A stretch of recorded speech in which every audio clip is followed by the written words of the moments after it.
சந்தோஷப்படு. யாரு இல்லைன்றதுதான் உனக்கு பெரிய பாக்கியமே இருக்குதே. அதுதான் ஆண்டவருக்கு செஞ்ச பெரிய பாக்கியம்.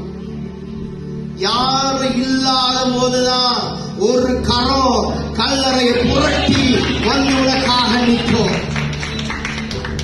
யாரும் இல்லைன்னு சொல்லும் போதுதான் உனக்காக கல்லறையின் முன் கதவுகள் முன் கல்லு புரள ஆரம்பிக்கும். புரட்டி போட ஒரு கல்லை கர்த்தர் உடைத்து எறிந்து உன்னுடைய வாழ்க்கையை மாற்ற அவர் வல்லமுள்ள தேவனாய் இருக்கிறார். எனக்கு என் அப்பா, என் சொந்தம் பந்தம், அங்காளி பங்காளி ஒண்ணுமே பண்ண மாட்டான், யூஸ்லெஸ். நீ நல்லா யோசிச்சு பாருங்க. உன் சொந்தம் பந்தம் நீ நல்லா இருந்தா சந்தோஷப்படுமா? எத்தனை பேர் சந்தோஷப்படும் சொல்லுங்க. தைரியம்